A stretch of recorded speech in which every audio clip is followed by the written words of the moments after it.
بیگم دھونے والے کپڑے اٹھا کے پچھلے صحن کی جانب آئی تھی، جہاں پورے گھر کے برعکس سیمنٹ کا پختہ فرش تھا اور دیوار پہ پیلا سا بلب روشن تھا۔ وہ اپنی ہی دھن میں چلتے ہوئے واشنگ مشین کی جانب بڑھ رہی تھی کہ اچانک ہی انہیں چونک کے ٹھہر جانا پڑا۔ خون کی موٹی موٹی بوندیں پختہ سیمنٹ کے فرش پہ پیلے بلب کی روشنی میں عجیب ہیبت ناک سا تاثر پیش کر رہی تھی۔ سلطانہ بیگم نے جھک کے ان خون کے دھبوں کو دیکھا۔ خون کے دھبوں کا سلسلہ کونے پہ بنے باتھ روم کے دروازے پہ جا کے ختم ہو رہا تھا۔ کوئی بلی شاید زخمی ہو، سلطانہ بیگم نے سوچتے ہوئے دروازہ کھولا۔ اکثر ماسی باتھ روم کا دروازہ کھلا ہی چھوڑ جاتی تھی تو بلیوں کے عیش ہو جایا کرتے تھے، لیکن ابھی باتھ روم خالی پڑا ہوا تھا۔ سلطانہ بیگم کچھ پل کھڑی سوچتی رہی، پھر سر جھٹک کے مشین کی جانب بڑھی، ہاتھ بڑھا کے اس کا کور ہٹایا، لیکن دوسرے ہی پل انہیں اپنا ہاتھ پیچھے کرنا پڑا۔ مرغی کے 2 پنجے واشنگ مشین کے اندر منہ چڑھا رہے تھے۔ سلطانہ بیگم کپڑے وہیں پھینکتے ہوئے فوراً اندر کی جانب دوڑی تھی۔ اماں! وہ سیدھا ساس کے پاس گئی تھی جو سورہ بقرہ کی تلاوت میں مشغول تھی۔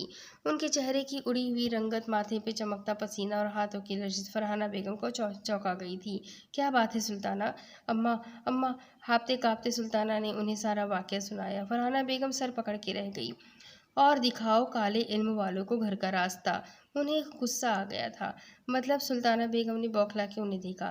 یہ خون کی بوندیں، مرغی کے پنجے کالے جادو کی علامت ہے سلطانہ! اگلی مصیبتیں کیا کم تھیں جو اب یہ کالا جادو بھی گلے پڑ گئی؟ فرحانہ بیگم روحان سی ہو چکی تھی۔ سلطانہ بے دم سی ہو کے ان کے پاس بیٹھی تھی۔ ان کی چھوٹی سی غلطی کی اتنی بڑی سزا ملے گی یہ انہوں نے سوچا بھی نہ تھا۔ اماں مجھے معاف کر دے پلیز۔ سلطانہ بیگم نے ساس کے آگے ہاتھ جوڑے تھے۔ سلطانہ کیا کر رہی ہو تم؟ تمہارے اس طرح کر دینے سے کیا یہ مصیبت ٹل جائے گی؟ فرحانہ بیگم ان کے ہاتھ تھامتے ہوئے سنجیدگی سے بولی تھی۔ پھر؟ سلطانہ نے پریشانی سے پوچھا۔ دیکھو کمال سے بات کرتی ہوں۔ فرحانہ بیگم کو خود کلیئر نہیں تھا کہ آگے وہ کیا کریں۔ ایک کام کرتے ہیں اماں، فرش تو میں دھلوا کے صاف کروا دوں گی، پنجے کسی بہتے پانی میں پھینکوا دیتے ہیں۔ سلطانہ بیگم کچھ ہوش میں آنا شروع ہو چکی تھی۔ ٹھیک ہے، انہیں کسی کپڑے کے تھیلے میں ڈال دو، سڑک پار کر کے جو نالا ہے وہاں ڈال آتے ہیں، اس سے پہلے کہ مزید دیر ہو۔ فرحانہ بیگم نے لائحہ عمل ترتیب دیا۔ ہم جائیں گے کیا؟ سلطانہ نے حیرانگی سے پوچھا۔ یہ تو نہ تو اور کون جائے گا؟ اپنا نہیں تو کون سا عمل بھوکا؟ پتہ نہیں کون سا عمل بھوکا ہو ان پر۔ بڑوں سے سنتے آئے ہیں ایسی چیزوں کو ہمیشہ بہتے پانی میں ڈالنا چاہیے، فرحانہ بیگم نے سمجھایا۔ کیا اماں؟ کسے ڈالنا ہے؟ کمال صاحب نے اندر آتے ہوئے پوچھا۔ ارے کمال میاں، ساری مصیبتیں ساتھ چلی آ رہی ہے، اب تو جادو کا چکر بھی شروع ہو گیا ہے۔ یہاں بیٹھ کے ذرا سکون سے میری بات سنو۔ فرحانہ بیگم کی بات سن کے سلطانہ کے چہرے کا رنگ اڑ گیا تھا۔ وہ شوہر کے سامنے شرمندہ نہیں ہونا چاہتی تھی۔ کیا مطلب اماں؟ یہ کیسے ہوا؟ کمال صاحب کچھ حیرت کچھ پریشانی سے بولے تھے۔ بس بیٹا یہ ہماری ماسی کے کام ہے، وہ اٹھا کے کسی عامل کو لے آئی، منہ چڑھی تھی نہ اس لیے بنا پوچھے مانگے شروع ہو گئی۔ فرحانہ بیگم کہتے ہوئے بہو کو صاف بچا گئی۔ سلطانہ نے تشکر بھرا سانس لیا تھا۔ فرحانہ بیگم جیسی وضاحتدار خاتون سے انہیں یہی امید تھی اور ان کے نباہ کی وجہ بھی یہی تھی۔ وہ شاپر مجھے دے دیجیے، سمندر میں ڈال کے آؤں گا، اور سلطانہ صارم کو اٹھا کے تیار کرو، نور اللہ صاحب تھوڑی دیر میں پہنچتے ہی ہوں گے۔ کمال صاحب ہدایت دیتے ہوئے اٹھے تھے۔ شکر اللہ کا نور صاحب کو فرصت تو ملی۔ فرحانہ بیگم کے دل کا بوجھ ہلکا سا ہو گیا تھا۔ ثانیہ چونکہ صائم سے ناراض تھی سو اپنی طرف سے بات چیت مکمل بند تھی۔ ابھی بھی وہ پھولے پھولے منہ کے ساتھ کچن میں ناشتہ بنانے آئی تھی۔ لاؤنج میں ٹی وی دیکھتے صائم کو اس نے صاف نظر انداز کر دیا تھا، لیکن کچن میں آتے ہی اس کے ہوش اڑے تھے۔ کاؤنٹر پہ ٹانگیں لٹکائے وہی بچی مزے سے بیٹھی تھی۔ تم؟ ثانیہ کے قدم وہیں جمے۔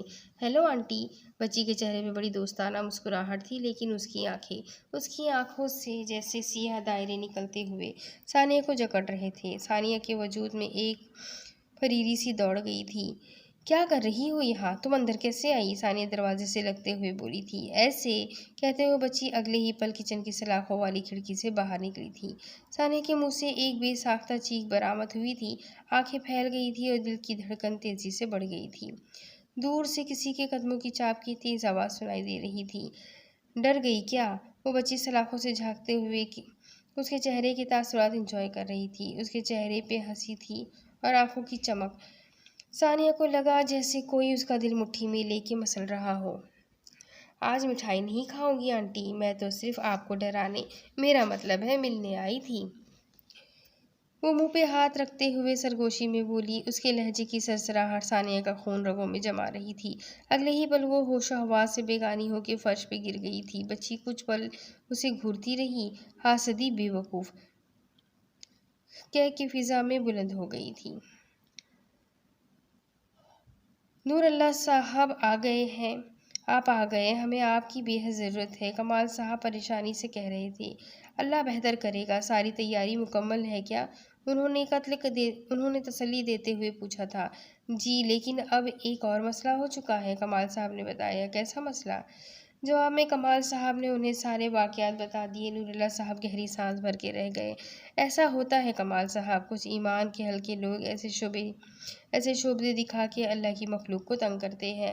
وہ عامل یقیناً کالے علم میں مہارت نہیں رکھتا ہے، اس کا مقصد صرف آپ کو پریشان کرنا، آپ فکر نہ کریں، اس کا مسئلہ حل ہو جائے گا۔ وہ کچھ حساب کتاب کاغذ پہ لکھ کرتے ہوئے کہہ رہے تھے۔ بابا، ساری تیاری مکمل ہو چکی ہے، چلیں، سالم نے اطلاع دی تھی۔ اچھا ماں جی، کامیابی کے لیے دعا کیجیے گا، نور اللہ صاحب کہتے ہوئے رخصت ہوئے۔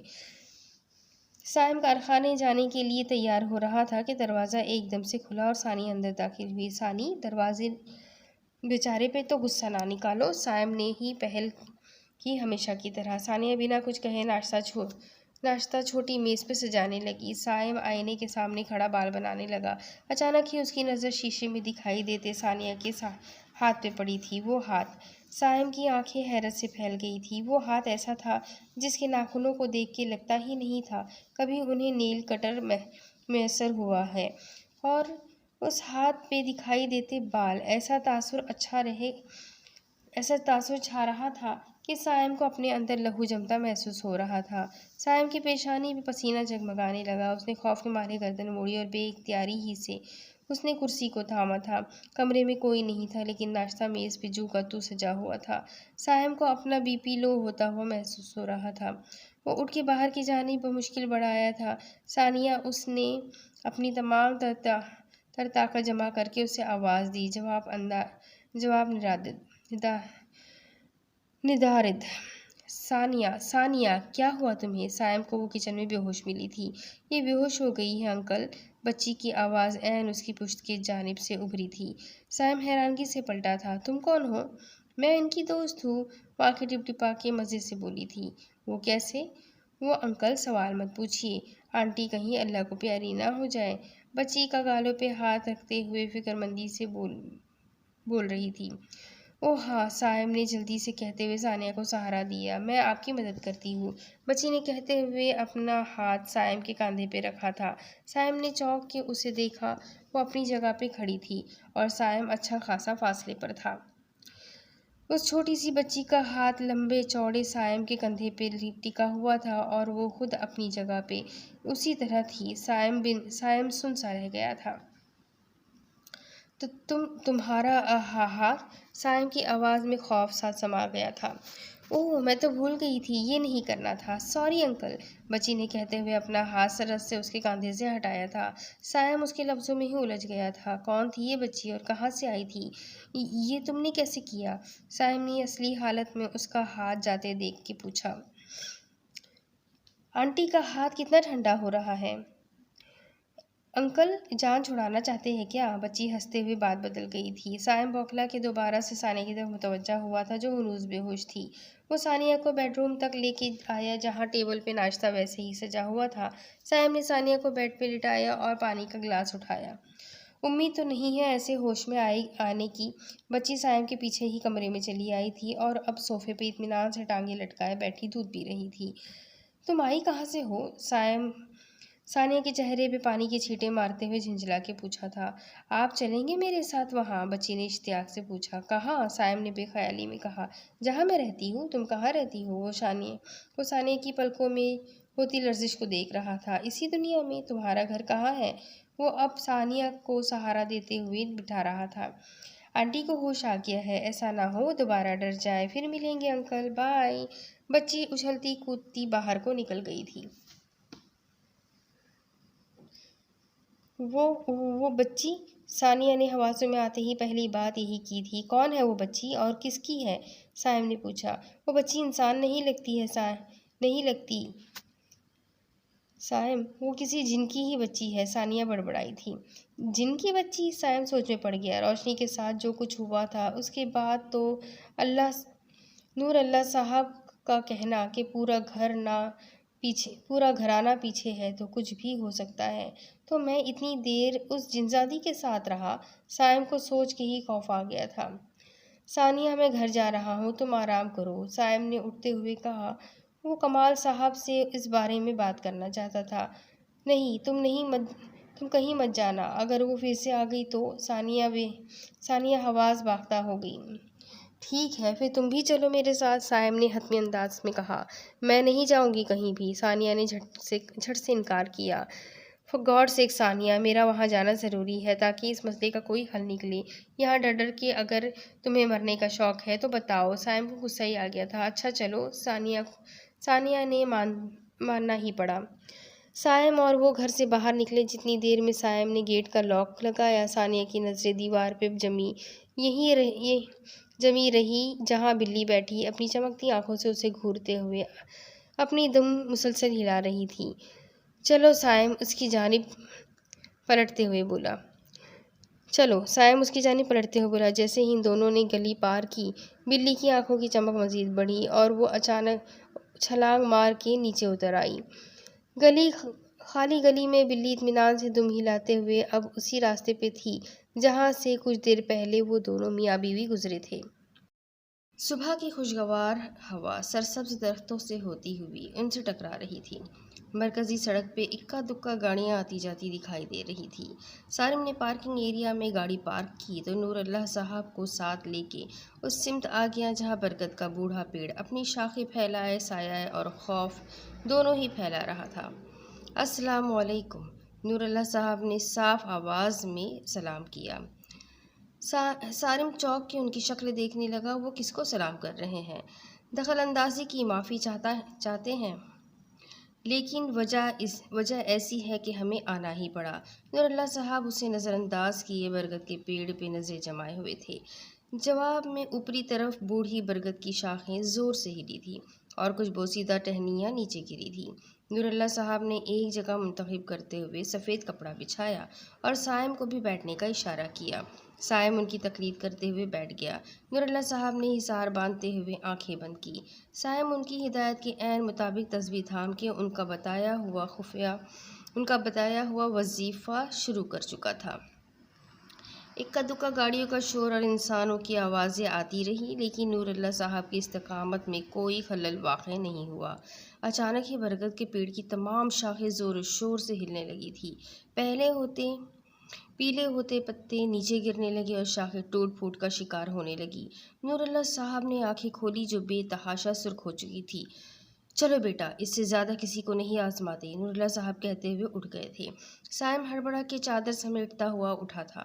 ان کے واپس پلٹنے کی دیر تھی کہ ایک تازہ مہکتا ہوا سرخ گلاب برگد کے پیڑ کے نیچے گرا تھا۔ نور اللہ صاحب چوک کے پلٹے۔ دیکھتے ہی دیکھتے سرخ گلاب میں آگ لگ چکی تھی۔ نور اللہ صاحب افسوس سے سر ہلاتے ہوئے سائم کے ہم قدم ہو گئے تھے۔ جتنی جلدی ہو سکے گاڑی یہاں کی حدود سے باہر لے چلے۔ گاڑی میں بیٹھتے ہی نور اللہ صاحب نے کمال صاحب کو ہدایت دی تھی۔ سب ٹھیک تو ہے نا؟ انہوں نے تشویش سے پوچھا۔ اس بارے میں گھر چل کے بات کریں گے۔ کیا آپ گاڑی کی سپیڈ کچھ بڑھا نہیں سکتے؟ انہوں نے پیشانی سے پسینہ پوچھتے ہوئے کہا۔ جی، کمال صاحب گاڑی کی سپیڈ بڑھا چکے تھے، جبکہ سارم خاموشی سے بیٹھا صورتحال سمجھنے کی کوشش کر رہا تھا۔ دوسری طرف سائم، خیر تو ہے بیٹا؟ صبح ہی صبح؟ سلطانہ بیگم نے حیرت سے پوچھا۔ ہماری زندگی میں اب خیریت کہاں ہے اماں؟ سائم نے سر جھٹکتے ہوئے کہا۔ کیا مطلب؟ سلطانہ چوکی۔ سائم نے انہیں سارا ماجرا سنا دیا۔ تم فکر نہ کرو، کچھ نہ کچھ تو ہو ہی جائے گا، آج نور اللہ صاحب بھی آ چکے ہیں۔ سلطانہ نے اسے صرف تسلی دی، اور وہ تسلی ہی تو دے سکتی تھی۔ پتہ نہیں امی، میرے دل کی دھڑکن تو اب تک تیز ہے، سائم سینے پہ ہاتھ رکھتے ہوئے بولا۔ اللہ خیر کرے گا بیٹا، سلطانہ صرف اسے تسلی ہی دے سکتی تھی۔ روشنی کیا کر رہی ہو؟ فرحانہ بیگم نے اس سے پوچھا۔ وہ جو اپنے کمرے کی ساری لائٹس جلائے بیٹھی تھی اچانک چونک اٹھی۔ کچھ نہیں دادو، وہ سر جھٹک کے بولی۔ لائٹس کیوں جلا رکھی ہے؟ انہوں نے پوچھا۔ ڈر لگتا ہے اندھیرے سے، روشنی عجیب سے انداز میں بولی۔ اچھا چلو باہر آؤ، اپنے بابا کے کپڑے پریس کرو۔ فرحانہ بیگم نے اسے مصروف کرنا چاہا، روشنی کا دل تو نہیں چاہ رہا تھا لیکن وہ ان کو نہ بھی نہیں کر سکتی تھی، سو اٹھ کھڑی ہوئی۔ روشنی نے ایک سوٹ پریس کر کے ہینگ کیا اور پھر دوسرا پریس کیا ہوا سوٹ تھام کے پلٹی ہی تھی کہ ٹھٹک کے رک گئی۔ پہلا والا پریس کیا ہوا سوٹ ہوا میں تیرتا ہوا باہر کی طرف جا رہا تھا۔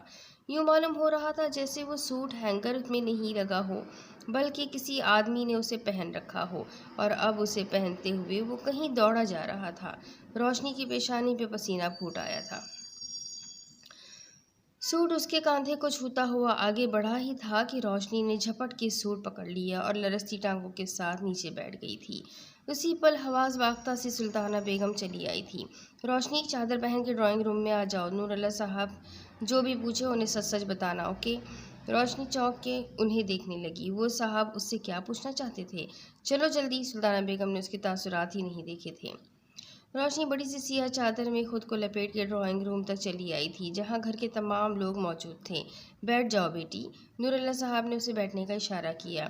روشنی چپ چاپ ان کے سامنے بیٹھ گئی۔ یہ بتاؤ، کیا تم نے یونیورسٹی میں کسی کو کوئی نقصان پہنچایا ہے؟ انہوں نے پوچھا۔ روشنی نے پورے اعتماد انداز میں سر نفی میں ہلا دیا۔ سوچ لو اچھی طرح، وہ جیسے اسے تنبیہ کر رہے تھے۔ روشنی نے الجھ کے دیکھا، وہ اس سے بار بار ایک ہی بات کیوں کر رہے تھے؟ میں نے کیا کیا ہے مولوی صاحب؟ روشنی کو غصہ آ گیا تھا۔ بیٹی، ہم انسانوں کے منہ سے کوئی نوالا چھین لے تو ہم ساری زندگی اسے معاف نہیں کرتے، یہاں تو معاملہ پھر جنات کا ہے، نور اللہ صاحب نے سرد مہری سے کہا تھا۔ روشنی ان کی شکل ہی دیکھتی رہ گئی تھی۔ لیکن میں نے ایسا کچھ نہیں کیا، روشنی نے جھٹ سے ان کی بات کی نفی کی تھی۔ اکثر جسے ہم خاطر میں نہیں لاتے وہی ایک وجہ کافی ہوتی ہے ہمیں برباد کرنے کے لیے۔ آپ کہنا کیا چاہتے ہیں؟ نور اللہ صاحب کھل کے کہیں، سائم بول اٹھا۔ ٹھیک ہے تو پھر سنیے کہ جس دن روشنی کو سرخ گلاب پہلی بار ملا اس دن آخر ہوا کیا تھا؟ نور اللہ صاحب نے بولنا شروع کیا اور سب دم سادے سنتے گئے۔ نادیہ روشنی کو چھوڑ کے لابی کی جانب بڑھ گئی تھی۔ روشنی اس کے انتظار میں برگد کے پیڑ کے سائے میں تھی۔ یونیورسٹی میں اکثر لوگ کھانے پینے کی چیزیں خریدنے کے بعد کھاتے نہیں ہیں یا بچا کچا ایسے ہی چھوڑ دیتے ہیں، وجہ چاہے جو بھی رہی ہو، اور ادھر ادھر ڈال دیتے ہیں۔ اس دن بھی کسی نے بریانی کا ڈبہ برگد کے پیڑ کے نیچے بنی باؤنڈری پہ لاپرواہی سے چھوڑ دیا تھا۔ ڈبے میں ہڈیاں، بوٹیاں اور ذرا سے چاول بھی موجود تھے۔ اسی پیڑ میں آج سے نہیں زمانے سے جنات کا خاندان آباد ہے، اور اسی وقت جنات میں سے ہی ان کا ایک بچہ وہ ڈبہ اٹھانے کے لیے آیا تھا جسے روشنی نے اپنے پاؤں کی ٹھوکر سے زخمی کر ڈالا تھا۔ اور یہی نہیں، اس نے وہاں کھڑے ہو کے خوشبو کا بھی بے دریغ استعمال کیا تھا۔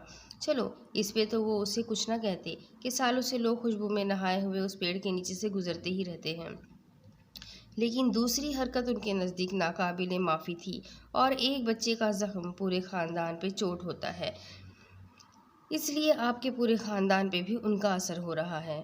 اب بچت کی تدبیر مشکل ہی نظر آتی ہے کیونکہ اتنی آسانی سے معاف کرنا ان کی عادت نہیں ہے۔ نور اللہ صاحب نے پوری کہانی سنا دی تھی۔ روشنی کے حلق میں کانٹے اگائے تھے اور دماغ الگ معاف ہو رہا تھا۔ اس کی اتنی سی لاپرواہی کی سزا پورے گھر کو مل رہی تھی۔ روشنی کو سمجھ ہی نہیں آ رہا تھا کہ وہ اب کیا کرے۔ اس نے تو ڈبے کو خالی سمجھ کے ٹھوکر ماری تھی، اور یہ اس کی عادت تھی کہ راستے میں آئے اس طرح کی چیزوں کو وہ ٹھوکر مار کے سائڈ پہ کر دیتی تھی۔ اب اسے کیا معلوم تھا کہ کوئی ننھی سی جان اس ڈبے میں اپنے رزق کا سامان ڈھونڈ رہی تھی جسے لاپرواہی سے وہ نقصان پہنچا چکی تھی۔ روشنی کا سر گھومنے لگ گیا تھا۔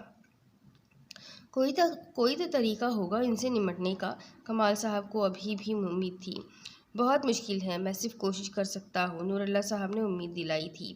وہ ہی صحیح، پلیز کچھ کیجیے ورنہ ہمارا پورا گھر، وہ جو کہیں گے ہم کریں گے، میں ان سے معافی مانگنے کو بھی تیار ہوں، روشنی بھیگے لہجے میں بولتی چلی گئی۔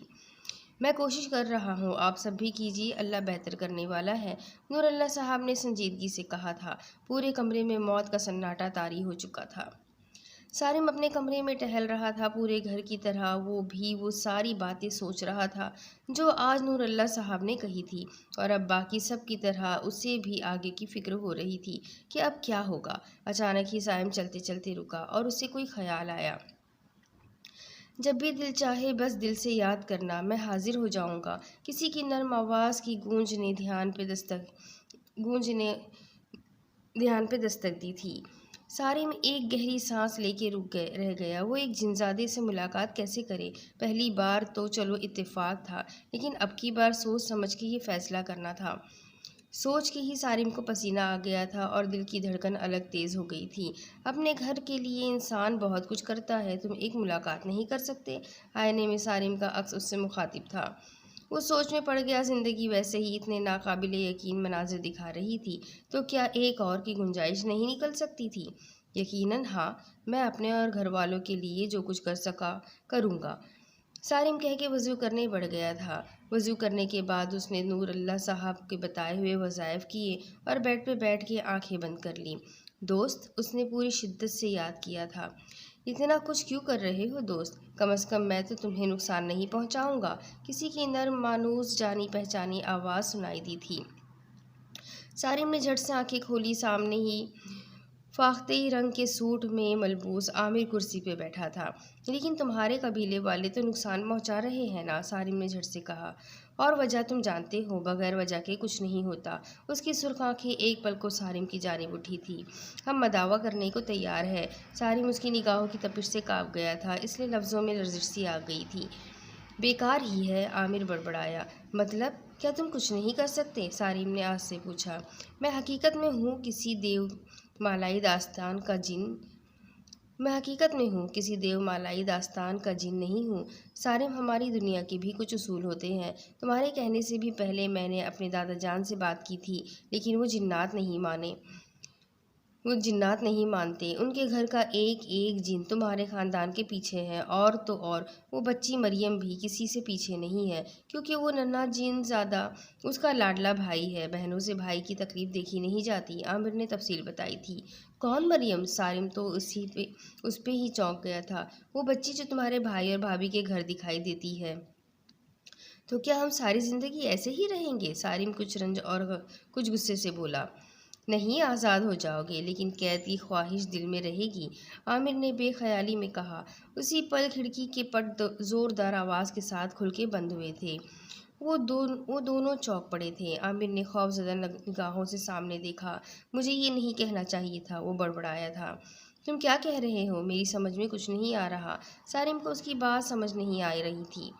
وقت سے پہلے باتوں کو سمجھنے کا یہی اثر ہوتا ہے، عامر نے حقیقت پسندی کا ثبوت دیا تھا۔ جنات بھی فلسفہ بولتے ہیں، حیرت ہے۔ سارم نے طنز بالکل نہیں کیا تھا۔ ہم بھی اللہ کی بنائی ہوئی مخلوق میں ہیں میرے دوست، عامر نے اطمینان سے کہا۔ اوہ، کیا تم مٹھائی کھانا پسند کرو گے؟ سارم نے کہتے ہوئے دراز سے خشک مٹھائی کا ڈبہ نکالا۔ اکثر رات کو اسے میٹھے کی طلب ہوتی تھی تو وہ اپنے کمرے میں خشک مٹھائی ضرور رکھتا تھا۔ کیوں نہیں میرے دوست، اور شاید یہ آخری مٹھائی ہو جو مجھے کھانی نصیب ہو رہی ہے تمہاری دکان کی، عامر ڈبے کی طرف ہاتھ بڑھاتے ہوئے افسردگی سے بولا تھا۔ کیوں؟ کیا اب تم لوگ ہماری دکان پہ نہیں آؤ گے؟ سارم نے پریشانی سے پوچھا۔ نہیں دوست، تمہارے یہاں کی مٹھائی کا ذائقہ تو بچپن سے ہم سب کی زبانوں پہ ہے۔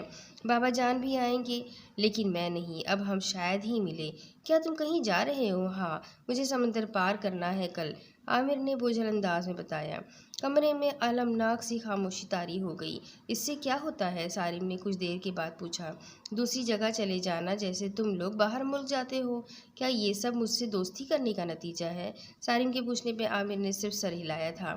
انسان اور جنات دو الگ مخلوق ہیں، ان میں دوستی نہیں ہو سکتی۔ عامر کے والد عثمان صاحب نے خاص سختی سے اسے وارن کیا تھا۔ تم نے مجھ سے دوستی کیوں کی؟ تم مجھے اچھے لگے، تمہاری صاف گوئی اور اپنے خاندان کے لیے پرواہ کرنا مجھے پسند آیا تھا، عامر نے صاف گوئی سے کہا تھا۔ تو اب واقعی ہم نہیں ملیں گے؟ حالانکہ عامر سے اس کی یہ دوسری ملاقات تھی، لیکن پھر بھی سارم کی ایسی حالت ہو رہی تھی جیسے وہ اس کے بچپن کا دوست ہو۔ عامر نے جھکی ہوئی نگاہیں اٹھائی۔ سارم کے وجود میں پھر سے سرسری سی دوڑ گئی۔ شعلوں کی لپک کے ساتھ ان میں شبنم کی نمی بھی تھی۔ کچھ نہیں کہہ سکتا، میں پابند ہوں، وہ بے بسی سے بولا۔ سارم کچھ کہے بغیر کمرے سے باہر نکل گیا۔ آخری ملاقات کا تحفہ سمجھ لو انہیں۔ کچھ دیر بعد وہ لوٹا تو اس کے ہاتھ میں مٹھائی کے ڈبے تھے۔ شکریہ دوست، میں بھی تمہارے لیے کچھ کر سکوں گا۔ یہ رومال رکھ لو، جب میری یاد آئے تو اسے دیکھ لینا۔ عامر نے اس کی جانب سفید سلک کا نرم و ملائم روئی کے بالوں کی مانند ہلکا سا رومال بڑھایا تھا۔ سارم نے اسے تھام لیا۔ رومال میں بھینی بھینی سی مہک تھی۔ الوداع دوست، میں تم سب کے لیے کچھ نہ کچھ کروں گا، عامر کہتے ہوئے دروازے کی جانب بڑھ گیا۔ الوداع۔ سارم کا ہاتھ بے ساختہ ہی بلند ہوا تھا۔ جو کچھ عامر کرنے والا تھا سارم کو خبر ہو جاتی تو شاید وہ اسے روک لیتا تھا۔ صبح روشنی کی آنکھ کھلی تو سر انتہائی بھاری محسوس ہو رہا تھا۔ پوری رات اس نے روتے روتے گزاری تھی۔ ثانیہ نے اسے اچھی خاصی سنائی تھی اور سائم کو لے کے اسی وقت گھر واپس چلی گئی تھی۔ انسان کو اتنے بڑے بول نہیں بولنے چاہیے۔ انسان اپنے ہر لفظ اور عمل کا مکافات عمل رکھتا ہے، نور اللہ صاحب نے جاتے جاتے افسوس سے کہا تھا۔ روشنی اٹھ جاؤ اب، دادی انتظار کر رہی ہیں وظیفے کے لیے، سلطانہ نے کھڑکیوں سے پردے ہٹاتے ہوئے کہا۔ باہر ابھی نیم تاریکی تھی لیکن ٹھنڈی ہوا کے جھونکے راستہ ملتے ہی اندر داخل ہو رہے تھے۔ جی امی، وہ بھاری آواز میں کہتے ہوئے اٹھ گئی تھی۔ پورے یقین کے ساتھ یہ وظائف پڑھو اور اللہ سے بہتری کی دعا مانگو، فرحانہ بیگم نے اس کے سامنے کاغذ رکھتے ہوئے تلقین کی تھی۔ روشنی نے دھندلی نگاہوں کے ساتھ کاغذ کو دیکھا اور پھر سر ہلاتے ہوئے تسبیح تھام لی تھی۔ ان کے ہاتھ میں صرف دعا اور دوا تھی۔ دوسری طرف نور اللہ صاحب اپنی پوری کوشش کر رہے تھے۔ دن یوں ہی گزرتے جا رہے تھے۔ دوسری طرف سے خاموشی تھی۔ کوئی غیر معمولی واقعہ اب رونما نہیں ہوا تھا، لیکن اس سب کے بعد جو واقعہ رونما ہوا تھا ان سب کی زندگیوں کا نقشہ ہی بدل دیا تھا۔ نور اللہ صاحب نے ان سب کو سختی سے ہدایت کی تھی کہ سب باوضو رہے اور ان کے بتائے گئے وظیفے کو مدت مکمل ہونے تک پڑھتے رہیں۔ خود وہ ایک چلہ کاٹ رہے تھے جس کے بعد انہوں نے بہتری کی نوئی کی امید سنائی تھی۔ گھر کا ایک ایک فرد اس ہدایت پہ عمل کر رہا تھا، سوائے اس ایک کے جس نے کبھی اس گھر کو اپنا گھر نہیں سمجھا تھا۔ ثانیہ، تم نے آج کا وظیفہ نہیں پڑھا؟ سائم نے اس سے پوچھا۔ فار گاڈ سیک سائم، میں تھک گئی ہوں روز ایک نیا حکم سن کے، مجھ سے نہیں ہوتا۔ تمہاری بہن کا کیا ہم کیوں بھگت رہے ہیں؟ ثانیہ غصے سے پھٹ پڑی تھی۔ فالتو باتیں مت کرو، روشنی کی پرسنل انٹینشن نہیں رہی تھی اس میں، سائم نے روشنی کا دفاع کیا تھا۔ ہاں، میں نے رزق کی بے حرمتی کی تھی، میں نے اس جنزادے کو ٹھوکر ماری تھی، ہے نا؟ جو یہ سب ہمارے گھر بھی ہو رہا ہے، وہ تو شکر ہے اس بچی سے جان چھوٹی، ثانیہ بھڑک کے بولی تھی۔ تم سے تو بات کرنا ہی فضول ہے، چاہے تمہارے بھلے کی ہی کیوں نہ ہو، سائم چڑ گیا تھا۔ ہاں تو مت کرو، مجھے بھی کوئی شوق نہیں ہے ہر وقت تسبیح ہاتھ میں رکھنے کا، وہ تڑک کر بولی تھی۔ سائم غصے کے مارے وہاں سے اٹھ کے اوپر چھت پہ چلا گیا تھا۔ چھت خالی پڑی تھی اور ہوا بند تھی، جیسے حبس کا عالم ہو۔ دھوپ الگ پھیکی پڑ چکی تھی۔ سائم نے ادھر ادھر نظر ڈالی۔ سامنے دکھائی دیتے نیم کے گھنے پیڑ کی وہ شاخ آج بھی جھول رہی تھی۔ کمال ہے، ہوا تو بند ہے، سائم بڑبڑاتا ہوا آگے ہو گیا تھا۔ اور پھر لمحوں کا کھیل تھا، کسی نادیدہ قوت نے اسے بالوں سے پکڑ کے نیچے کی جانب پھینکا تھا۔ سائم کی آخری چیخ دل دہلا دینے والی تھی۔ نور اللہ صاحب اپنے مخصوص گوشے میں موجود منہمک تھے کہ اچانک ان کے پورے وجود کو ایک زوردار جھٹکا لگا تھا۔ انہوں نے جھٹ سے اپنی آنکھیں کھولی تھیں۔ یا اللہ! وہ فوراً اس سے پیشتر اٹھے تھے۔ اب ہم کبھی بھی انہیں تنگ نہیں کریں گے، ہمارا بدلہ مکمل ہوا۔ ان کے کھینچے گئے حصار کے باہر سرخ گلاب کے ساتھ یہ تحریر موجود تھی۔ کمال صاحب، آپ کے گھر میں کسی نے یہ کوتاہی برتی ہے کہ ہمیں نقصان پہنچ گیا۔ نور اللہ صاحب نے پہلی فرصت میں انہیں فون کیا تھا۔ کیا مطلب؟ کمال صاحب کے ہاتھوں سے تسبیح چھوٹ کے نیچے جا گری تھی۔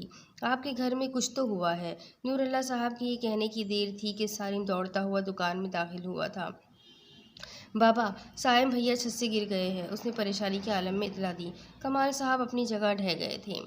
ثانیہ کا رو رو کے برا حال تھا۔ سائم کو فوراً آئی سی یو میں شفٹ کیا گیا تھا۔ چھت کی اونچائی اتنی نہیں تھی، لیکن بہرحال اونچائی ہی ہوتی ہے۔ 4 گھنٹے ہو گئے تھے ان سب کو اسپتال میں جمع ہوئے۔ نور اللہ صاحب بھی ان کے ساتھ تھے اور وہ مسلسل کچھ نہ کچھ پڑھے جا رہے تھے۔ 1-2 دفعہ انہوں نے ثانیہ کو بھی غضبناک نگاہوں سے گھورا تھا، جو روشنی کو اب بھی طعنے دینے سے باز نہیں آ رہی تھی۔ نا عاقبت اندیش لڑکی، وہ بڑبڑا کے رہ گئے تھے۔ ثانیہ، تم نے وظائف میں ناغہ کیا تھا نا؟ نور اللہ صاحب اپنی مخصوص بارعب آواز میں پوچھ رہے تھے۔ ثانیہ کو ایک جھٹکا لگا اور اس نے نگاہیں جھکا لی۔ جی، اس کی آواز جیسے کھائی سے آئی تھی۔ اور پھر بھی تم روشنی کو طعنے دیے جا رہی ہو جو پابندی سے وہی کر رہی تھی جو ہم نے کہا۔ صائم کو یہ سزا صرف روشنی کا بھائی ہونے کی وجہ سے نہیں ملی، بلکہ تمہاری غفلت نے ان کا کام آسان کر دیا۔ انہیں صائم اس حصار سے باہر ملا تو انہوں نے اس سے بدلہ لے لیا۔ بے وقوف لڑکی، اپنے ہی ہاتھوں تم نے اپنا شوہر گنوایا۔ نور اللہ صاحب کے الفاظ نہیں برچھیاں تھیں جو ان سب کی سماعتوں میں اتری تھیں۔ وظائف جب شروع کیے جاتے ہیں تو پابندی سے جاری رکھنے ہوتے ہیں، ورنہ ناغہ کرنے کا بڑا نقصان ہوتا ہے۔ یہی حال بالکل ان وظائف سے بھی مشروط ہے جو بلا اجازت اپنی مرضی سے شروع کر دیے جاتے ہیں۔ میرا بیٹا بچ تو جائے گا نا؟ سلطانہ بیگم آبدیدہ ہو گئی تھی۔ اللہ سے دعا کرے بہن۔ نور اللہ صاحب اور کیا کہتے؟ یہ زندہ بچ تو گئے ہیں، لیکن ان کا نارمل زندگی کی طرف واپس آنا نہایت مشکل ہے، ڈاکٹر نے صاف صاف کہا تھا۔ مطلب؟ فرحانہ بیگم دہل کے رہ گئی تھی۔ مطلب یہ کہ یہ نہ اب بول سکتے ہیں اور نہ کسی کی سن سکتے ہیں، ایک ڈمی کی طرح ہے یہ اب۔ نہیں، ایسا نہیں ہو سکتا بھیا، پلیز آنکھیں کھولو۔ روشنی تڑپ کے آگے بڑھی تھی۔ اس کا لاڈلا بڑا بھائی جو روشنی پہ جان دیتا تھا، آج اس کی وجہ سے وہ اس حال میں تھا کہ نہ زندوں میں تھا اور نہ ہی مردوں میں موجود تھا۔ انہیں پیچھے کرے، مریض کے سامنے سے ہٹائیں انہیں، ڈاکٹر نے نرس کو کہا تھا۔ نرس اسے بازو سے تھام کے باہر ویٹنگ ایریا میں لے آئی تھی۔ روشنی بے جان قدموں کے ساتھ چیئر پہ بیٹھ گئی تھی۔ صائم بھیا، اس کا دل خون کے آنسو رو رہا تھا۔ اب تمہیں کبھی سرخ گلاب نہیں ملے گا۔ اب تمہیں پتہ چلے گا کہ بھائی کی تکلیف ہوتی کیا ہے۔ کسی کی آواز روشنی کے کانوں میں گونجی تھی۔ روشنی دنیا و مافیہ سے بے خبر ہو کے نیچے گر گئی تھی۔ اس دن کے بعد سے پھر کسی نے روشنی کے کمرے میں سرخ گلاب نہیں دیکھا ہے۔ صائم کبھی ٹھیک نہ ہو سکا اور ثانیہ کا ذہنی توازن خراب ہو چکا تھا۔ اسے یہ احساس چین نہیں لینے دیتا کہ وہ اپنے شوہر کی معذوری کی وجہ ہے۔ وہ گھنٹوں کونوں میں خاموشی سے بیٹھی رہتی یا پھر لان میں پائی جاتی، جہاں ہر طرف اس نے گلاب کے پودے اگا رکھے تھے، اور گلابوں کے کنج میں بیٹھ کے وہ ترتیب سے سارے گلاب چنتی ہے اور پھر انہیں مٹی میں دفن کر دیتی۔ فرحانہ بیگم اس دنیا میں نہیں رہی۔ سلطانہ بیگم اور کمال صاحب نور اللہ صاحب سے کچھ وظائف کی اجازت لینے کے بعد اب پابندی سے ان پہ قائم تھے۔ صائم اب کمال صاحب کا پورا کاروبار سنبھالتا ہے۔ اس کی شادی ہو چکی ہے اور وہ اپنی بیوی اور 2 بچوں کے ساتھ گھر کے اوپری پوشن میں مقیم ہے۔ آج بھی اسے عامر کی یاد ستاتی ہے تو وہ اس ریشمی رومال کو اپنے ساتھ ہی رکھتا ہے، اور کبھی کبھی اسے ایسا محسوس ہوتا ہے جیسے کوئی اور بھی اس کے ساتھ ہے۔ صائم کی بیوی اکثر اس سے کہتی کہ ہمارے کمرے میں کبھی کبھی بہت اچھی خوشبو آتی ہے۔ صائم اس کا راز جانتا ہے لیکن چپ رہتا ہے۔ روشنی نے آج تک شادی نہیں کی ہے۔ اب وہ مکمل ٹھیک ہے۔ وہ پی ایچ ڈی کرنے کے بعد ایک نجی یونیورسٹی میں اسسٹنٹ پروفیسر کے فرائض سے سر انجام دے رہی ہے، اور گھر میں صائم اور ثانیہ کی ذمہ داری اسی نے سنبھال رکھی ہے، کیونکہ وہ جانتی ہے کہ آج اگر صائم اس حال میں ہے تو اس کی وجہ وہ خود بھی ہے۔ روشنی کو سرخ گلابوں سے نفرت ہے، اور یہ اور بات ہے کہ لوگ اس گلی کو اب سرخ گلاب والی گلی کہہ کے پکارتے ہیں۔ تو یہ کہانی یہیں ختم ہوتی ہے۔ تو امید کرتی ہوں کہ کہانی آپ لوگوں کو پسند آئی ہوگی اور اس سے بہت کچھ سیکھنے کو بھی ملا ہوگا کہ راستے میں کہیں بھی کسی بھی چیز کو اس طرح ٹھوکر نہ مارے کہ ہم سے اگلی مخلوق جو ہے ان میں سے کسی کو چوٹ لگ جائے یا انہیں تکلیف پہنچے یا کسی کو بھی تکلیف پہنچے۔ اس لیے ہمیشہ اپنا خیال رکھیں، ہم اپنوں کا خیال رکھیں۔ انشاءاللہ ایک نئی کہانی کے ساتھ بہت جلد پھر ملوں گی، تب تک کے لیے اللہ حافظ۔